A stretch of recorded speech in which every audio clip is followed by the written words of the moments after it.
Open that book, turn that page, start learning stuff at any age. Read, read, read. Reading's what you need to be what you want to be, what you want to be. Hi, I am Chris Evans, a professor of English at Orange Coast College. Go Pirates! And I am thrilled to invite you to the S.T.E.A.M Race to Space Reading Challenge. Just for reading some amazing books about science, math, coding, engineering, and the arts, you can win some incredible prizes. You can tour the NASA Jet Propulsion Laboratory. You can visit the Discovery Cube. You can talk to astronauts, have real questions with them, and so much more. But most importantly, you'll learn how important math, science, technology is, and how it benefits us all. So join us in this Race to Space reading challenge. After today's event, you can visit the website to register for this incredible adventure. So let's blast off by talking to some amazing writers, artists, and scientists. So welcome, everyone. Hey there. Adam, how are you? Don, how are Hi. you? Thank you for having us. Hey, everyone. Thank you Excited for to be here. the S.T.E.A.M Race to Space Reading Challenge. I am so excited about this. Let's first begin with Seraphina. Okay, so Seraphina, let's talk for just a moment. Sure. I want to introduce first Sarafina Nance. She was chosen as one of Forbes' 30 most inspirational women, but she's also an astrophysicist, an analog astronaut, a science communicator, an author, and a women's health advocate. You might have seen her work on the BBC, NPR, National Geographic, and today she's here to talk about her wonderful book, Little Leonardo's Fascinating World of Astronomy. So Seraphina, welcome. Thank you so much for having me. I'm so excited to be here. Oh, it's wonderful to have you here. Let's start with this before we discuss your book. You're an astrophysicist and an analog astronaut. That is so cool. Have you always loved space? Have you always loved science? How did you get interested? Yeah, I have loved astronomy since I was a little kid. I used to stargaze with my dad all the time. I would listen to Stardate radio with my mom. And I was just enchanted from a very young age with the night sky. And I basically devoted myself to that starting at age 4, and it never went away. Wow, you started at 4. You already knew. Yeah. That's One track incredible. mind. Well, today you're talking about the fascinating world of astronomy. And you, in this book, you explain the universe so beautifully. I wish I had this when I took college astronomy. I think it would have helped me probably. Right. Thank you. But let me ask my first question. In your book, you talk about how stars are alive. Can you talk about that? Yeah. So it's interesting because stars live, they're birthed, they live, and then they die, just like humans, just like things here on Earth. Basically, their formation, they're birthed in a stellar nursery with a bunch of other stars. And then once nuclear fusion ignites within their core, they start living. They go throughout their life cycle, they get bigger, then they get smaller, and then ultimately they stop fusing, which is when they die. And so stars, they're really interesting for a lot of reasons, which I talk about in the book. But one of them is that they are literally the places where life is formed in our universe. All of the elements that make up life here on Earth are formed in the cores of stars. And so there's this really interesting relationship between, they have their own life cycles, but they're also responsible for life as we know it.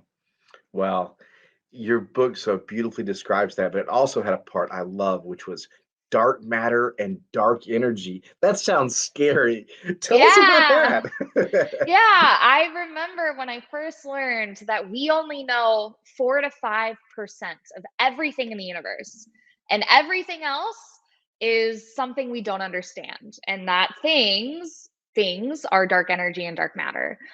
So dark energy is the force that basically makes the universe expand and expand and expand. And then dark matter is this invisible matter that we can't see, but we know exists. And so talking about that was really cool because I remember learning about that as a teenager, and I was like, why didn't I know about this? We only know so little. And that's why I included it. Well, like you, I love looking up at the night sky. I'm enchanted by it, even here when it's sometimes obscured by clouds. Um, but your book talks about how all of these other planets have more than one moon. We only have one moon that we can see, and there are so many more moons around so many other planets. Can you talk about those? Yeah, so one of the really interesting parts of science that's kind of going on right now is looking for these exomoons. So they're moons on other worlds outside of our solar system. And so these moons can actually be like other habitable places in our universe. And so we can look to moons to actually find future planets for us to live on potentially, or even search for life outside of our solar system. So moons are just as exciting, I think, as planets. Seraphina, do they discover the moons like visually, or do they discover them with math? Like, how do they discover and find moons on other planets? Yeah, it's done a lot of different ways. Sometimes it's visual, but you can imagine it's very, very small, right? Moons are tiny. And so you have to do some really clever math and physics to be able to find them. You have to build really impressive detectors to be able to search the sky for long enough and deep enough to be able to find, a needle in a haystack. Well, Seraphina, the end of your book has a list of your favorite astronomers. Who's Yeah. your all-time favorite astronomer? Who do you love the most? Yeah, I think my favorite astronomer is actually not listed, and it's Carl Sagan. I love Carl Sagan for a lot of reasons, but most of all because he really is able to communicate, the magic of our universe with people and make it, seem so accessible and really so beautiful. And so I take a lot of inspiration from him as a person and also just as a communicator. I agree. I love him too. Yeah.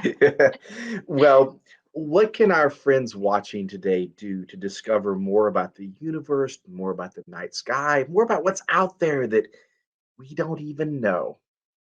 I think the first step is literally walking outside at night, obviously with your parents, and looking up at the night sky and being able to, just look up at the stars and start asking questions. There are lots of, these didn't exist when I was a kid, but there are lots of apps that you can download that will tell you what you're looking at. Mhm. That's really neat. You can look at planets, you can look at constellations, you can look at all sorts of things. And the wonderful thing about astronomy is that the night sky is really accessible. You don't need a telescope necessarily to see cool things. You can just walk outside and look up. Um, so that would be where I would start. Seraphina, I do that as well. So I have my phone. I point at the night sky, I push one button, Yes. it tells me that's Sirius or that's a planet. Yeah. And I'm always Yeah. wrong. Like I think it's I something know. else. And it's oh gosh, that's just a plane. So Yes, yes, totally. Yeah, it's a good learning experience, right? You train yourself the more you use it, and then one day you'll know it's serious just by looking up. oh, that's wonderful.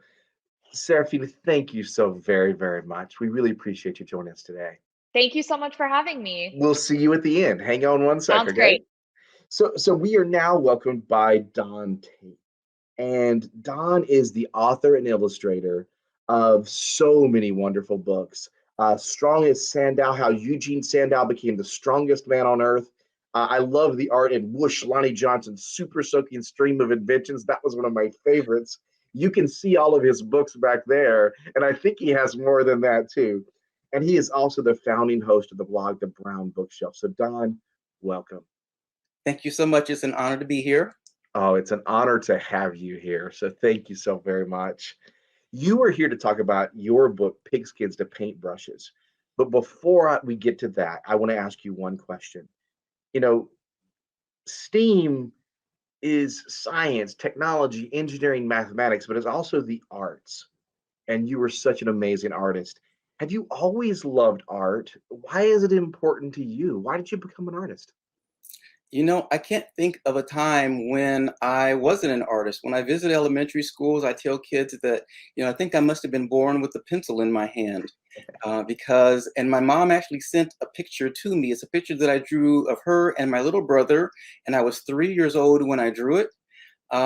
But I'm not only an artist, I was just keeping my hands busy. So I was the type of kid who just liked to make toys from things that I could find around the house. You know, an empty toilet paper tube would end up being a choo-choo train. I spent a lot of time macrame and braiding, and building, just keeping my hands busy. And so there was never a time when I didn't think that I would grow up to be some kind of an artist. When I was little, I didn't really think about becoming a children's book artist. And actually, when I was a kid, I thought that I would grow up to become a puppet maker like Jim Henson, because I loved making puppets like out of socks. So yes, art has always been a part of who I am. Well, I can see why you were drawn to the story of Ernie Barnes, without a doubt. So in Pigskins and Paintbrushes, you tell the inspiring story of Ernie Barnes, um, uh, football player, artist, amazing. Why were you drawn to him? Why were you drawn to his story? You know, I think that with every character that I write about, I try to find some truth about that character that I can relate to.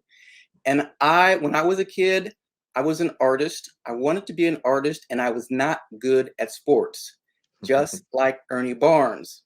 And Ernie Barnes was bullied for not being good at sports. And they called him names, and they said bad things about him, because the idea of an African American male, great big African American male who wanted to become an artist, they had names for guys like us.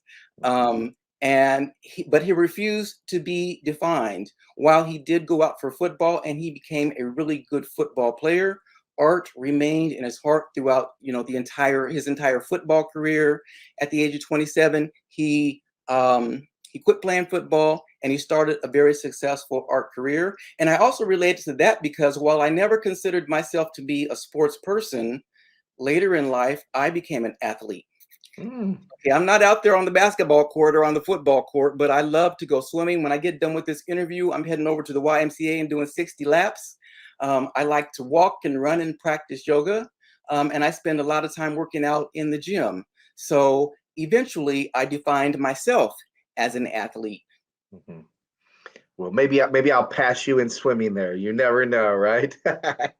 Well, Don, you talk about the struggles that Ernie faced, and you mentioned them earlier. I mean, you talk about him not even being able to go into some art museums when he was young, right? And being restricted from that. And I'm curious, can you talk about those struggles he went through, being bullied, being treated differently because of the color of his skin? Yeah, so during the Jim Crow days, African Americans weren't allowed to go into hotels or museums or in certain places, and I thought that was important to include in the story. Oftentimes, people will ask me if certain things that I talk about in my stories are appropriate for young children. And I don't believe in sugarcoating history, so I included that in all of the story. I think that stories like mine offer kids like a blueprint for navigating some of the struggles that they may already be facing. Issues with civil rights and voting and the mistreatment of people of color, those aren't new things. They've been happening for 400, for 200, the last 50 years. And so stories like this can show kids how other people have overcome great obstacles to make great contributions to the world. 100%. Don, you talk about how Ernie made it to the National Football League, but his real success came after football with art. Can you tell us a little bit how art became what we know him from? Well, he went to college on a football scholarship, and and he wasn't a great football player, but he was a good football player. But art always remained in his heart, so he stopped playing football and he stopped playing track for a while, and he just focused his time in the art studio and learning all of the techniques about art. And actually, when he after he left college, he planned on starting an art career, but the American League was knocking at the door. He got a chance to play for the Baltimore Colts. He thought that playing football would make him a rich man, and so he played 5 seasons in the football leagues. But again, art was never in his heart, and so he quit playing football and he painted what he loved, which was the images of the African American people in his community, and he called those paintings the beauty of the ghetto. Mhm. And one of those paintings went on to be shown during my favorite television show, Good Times. Mhm. In the 1970s, there weren't a lot of television shows that featured people who looked like me, so I loved watching Good Times. Mhm. No matter what was going on in this family, JJ was always in the background painting pictures. Mhm. And at the time, I thought that JJ was actually painting those pictures of beautiful, elongated, graceful African American people. And it wasn't until many years later that I learned that Ernie Barnes was the artist who painted those pictures. And Ernie Barnes inspired so many other illustrators like me to go into the arts. And so I thought he is someone who young people need to know about and familiarize themselves with his artwork. You know, it's interesting, Don, because I knew Ernie's name. I sort of had this vague conception of who he was. And in reading your book on on one of the last pages, you have one of his artworks there. And I was like, I've seen that. I've seen that in the museum. And I was so excited because I recognized that I had, also been touched by his presence there as well, too. So Don, what advice do you have for our friends watching today if they want to be an artist, if they want to be an athlete, if they want to be anything they can imagine in this world? What advice do you have for them? Just stick, be true to yourself. Okay, there are going to be people who try to define who you should be. I remember when um, right out of the college, I said I wanted to go into the arts, and my dad was like, "You're not going to be able to make an income as an artist." And my grandfather was like, "No, I think maybe you should go into business." And then one of my very first jobs, I had an employer tell me, "Well, you're lucky that I hired you because folks don't hire Black people in the arts." But I refused to be defined by others. Art was in my heart, and I've never done anything different. And I remember my grandpa, he lived to be in his 90s. And he'd call me up here in Austin and he would say, "Don, you're still working in the arts?" And I'm like, "Yeah, Grandpa, I'm still an artist. And I have not gone one day as an unemployed artist." So always be true to who you are and don't let anyone define who you should be. Well, Don, you do it beautifully. So thank you so very, very So much. much. Thank you. I am excited to talk to our last guest, Adam Rex. Adam is the author and illustrator of more than 40 books for kids, including the New York Times bestseller, Frankenstein Makes a Sandwich, Choose First Day of School, which, by the way, you wrote with Neil Gaiman. I was so excited about that. Neil Gaiman wrote it. I illustrated it. It is it is brilliant. I was so excited by that. Thank you. And let's not forget my all-time favorite here. Are you scared, Darth Vader? Right? So wonderful. Adam, welcome. Thank you so much. Thank you for joining us. Adam's here to talk about his book, Pluto Gets the Call. So I must admit, Adam, I am shocked. What do you mean Pluto is not a planet? I remember learning this many years ago. Pluto is the ninth planet. It's way out there. Can you read the pages of your book where Pluto is informed of this shocking news? Oh, sure.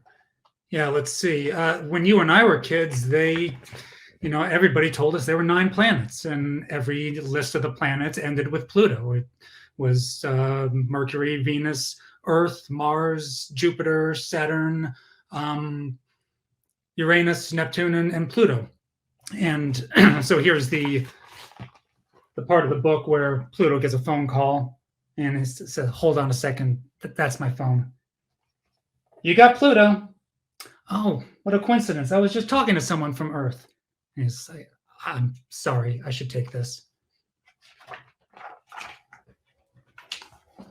Uh-huh. Uh-huh. What? What do you mean I'm not a planet anymore? Why am I not a planet anymore? Oh, okay. Thank you for calling. And then you may know that Pluto has a shape on it that looks kind of like a heart. So Laurie Keller illustrated Pluto's heart breaking as he learns that news. And I imagine a lot of people probably take from this that I am really outraged and up in arms about Pluto's demotion. But to be honest, I get it. We were approaching a time where we had to kind of make a decision, or at least the astronomers did. I didn't have anything to do with it. But we were going to have to either decide a new definition for the word planet that would give us fewer planets and kick Pluto out of the club, or we were going to have to start accepting that actually there's other planets out there.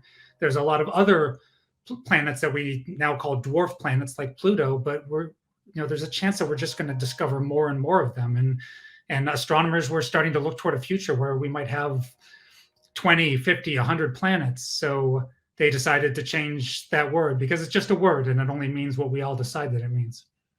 That would make it incredibly hard to make those models that we always made in school if you had 20 or 30 behind it as opposed to just those 9. Right, and I'm getting smaller and smaller if you try to do it to scale because they get really small. Pluto is not even as big as Earth's moon. Right. Well, Pluto is still incredibly cool. And Adam, you spend a lot of time not only describing Pluto, but also all the other things that he discovers. When he finds out he isn't a planet, he decides to visit some of his cosmic friends and sort of let them know. What does he find out about all these other features within our universe?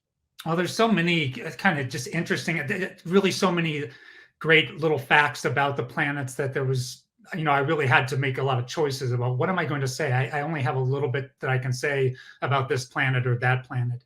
And then every now and then an interesting fact would stick out to me. Like, for example, I have to admit, I'm not an expert. My wife's the expert. Like Seraphina earlier, my wife is actually an astrophysicist as well. Planets aren't her specialty, but still she helped me find the resources that I needed to write a book, because I really did want to write a book about the solar system. And, before I started this, I thought Mercury must be the hottest planet. It is the closest to the sun, but it's not. It's Venus. And Mercury is so interesting in that it's hot and cold.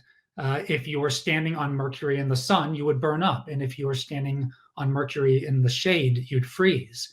And that blows my mind, that there could be such amazing extremes on one tiny little planet that close to the sun.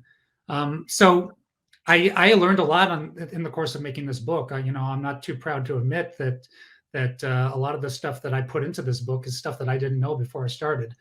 But I just, I took my wife's advice and I found the right resources online that she told me that I could trust, and I got out and learned, and the kids who are watching could do the same thing. I think my favorite part is when you talk about all the different planets that have rings. And I didn't know they all were very, very different. Can you talk about that briefly? Yeah, there's, I think we think about Saturn having rings, but the truth is that Uranus has rings too, and I didn't know that when I was a real little kid. I don't know when they discovered it. I don't expect that when I was real young, I was, like constantly on the cutting edge of learning every little thing that the astronomers knew. But Uranus has rings too, and there's an amazing ring of stuff that exists between Mars and Jupiter called the asteroid belt. And there's another ring that Pluto is in called the Kuiper belt, that is this giant ring of rock and ice that exists way, way far out away from the sun. And there's probably more beyond that, because the funny thing is we can learn a lot about the universe looking very, very far away. When my wife was getting her PhD in astrophysics, she was part of a group that was building a telescope that flew up to the edge of space and was looking way, way out into the beginnings of the universe, really, because the farther you look, the farther back in time you're looking. And she was looking for some of the stuff that Seraphina was talking about earlier too, the birth of stars. And it's amazing that we can do that, and we can look, 10 billion light years away at stars being born, but we're not really sure what's in our own backyard just out beyond Pluto, because it's a lot harder to to see something that isn't making its own light. So it's very possible that we're going to learn that there are more planets out there beyond Pluto, maybe really big planets out there beyond Pluto that we just don't know about yet. Well, I can't wait to find out. Adam, at the end of your book, it's my favorite part of your book. You say that Pluto is a planet for everyone. Can you explain that? My idea with this book was to end with consoling Pluto that Pluto is actually even more special now, really, than maybe Pluto was when I was a kid, because now Pluto is the planet that doesn't get to be a planet anymore. So I say that Pluto is still a planet to everyone who is too short to ride the Ferris wheel, to everyone who ever put $7 in a claw machine and still didn't get the hippopotamus they wanted, to all the people who picked last for kickball. Pluto can still be a planet for them. Because honestly, you know, the astronomers can have their word planet, and you know, we can all have our word too. It's up to everyone to decide what that word means to you. Adam, I think you've convinced me. Pluto is now my favorite, and I'm going to say it, planet. I'm All right. convinced. I can't Thank stop you. Thank you. I want to bring back Don and Seraphina. Welcome back, everyone. Yes. Thank you. As you know, I am an English teacher, and my favorite time of the year is when the Children's Book Festival rolls around. I love children's books. I think books are just pure magic. How did you become readers? How did you develop this love of reading? Seraphina, I'll start with you. Yeah, I used to carry around a book with me anywhere I went when I was a little kid, and I don't think I ever outgrew that. I typically have 2 to 3 books in my backpack at all times. I was an only child, and books were my friends. They were, you know, they offered an escape from, you know, whatever was going on in my life. And I think I really fell in love with reading probably around the same time that I fell in love with the night sky. You know, I was really, really young, and it has continued to grow and grow and grow. Seraphina, I think they're still my friends. That hasn't changed. Yeah, I totally agree. It'll be with me forever. Don, how about you? So I was not a reader when I was younger. I just couldn't remember as I read. Sometimes I had issues with comprehension, so I just stayed far away from books. When I did read, I loved our family illustrated medical encyclopedia that was filled with like bloody stomach ulcers and pussy toe sores and stuff like that. I think it's because I've just always liked nonfiction, you know, because I also loved the Funk and Wagnall student encyclopedias when I was a kid. But it really wasn't until after college, when I was working at an educational publishing company, when I discovered the book Black Boy by Richard Wright. And that was the first time that I saw a character that looked like me, that shared my history, that shared my culture, that I realized, okay, so there's Black people in books. Black books are for Black folks too. And then that is when I finally started reading. So then I read the autobiography of Malcolm X, and that led me to Claude Brown and Gordon Parks and so many other African-American authors. And so it wasn't until that point that I became a voracious reader. That sounds wonderful. Adam, how about you? I think I kind of slot right in between Seraphina and Don in a way, in that I don't think you could have called me a voracious reader, but I was a reader. And I think what kept me a reader is that, honestly, when I was a kid, the stuff I chose for myself was garbage. It was just like the worst pulpy fiction that kept me engaged. And I think I'm just really lucky that I know that my big time reader mom did not appreciate the stuff that I was choosing for myself at all. And, you know, maybe Don would agree that it's a good thing that somebody didn't come along and tell him that, you know, you should stop reading the pussy filled medical encyclopedias, and here, you know, here's some Little House on the Prairie for you, read this instead. And I appreciated that my parents, you know, they looked down their nose at the stuff I was reading probably, but they let me read it. They let me choose it. They let me read comic books, and, you know, they tried to talk me into other stuff, but they let me have what I wanted, and then that carried me through, so that later it was honestly like the day I graduated college and I no longer had to read anything because I was being told to, that suddenly I wanted to read everything because I could. And I grabbed nonfiction and fiction and voices that of people I kind of never read before, and books from walks of life that I hadn't considered. And I don't think I would have done that if I hadn't had the garbage to kind of see me through. Mm-hmm. Wow. The garbage is just as amazing to read as well too. It's just as important. There's a place for 100%. garbage. we found out that I think you mentioned, Adam, right? Doesn't Pluto call that ring of asteroids sort of garbage as well too? That exact line. Pluto doesn't choose the best word for the asteroid belt, and he has to apologize to all of the bodies and dwarf planets that exist in that belt. Yeah. Well, I want to thank you so very much for joining us today, guys. So thank you. Thank you for having me. This was great. Well, that concludes our session, and I hope you have had as much fun as I did listening to these amazing writers and artists. Make sure you sign up for the STEAM Race to Space Reading Challenge today, and there you can actually hear all of our authors read their books in full. So visit the website, sign up immediately, and start your reading adventure today. Thank you.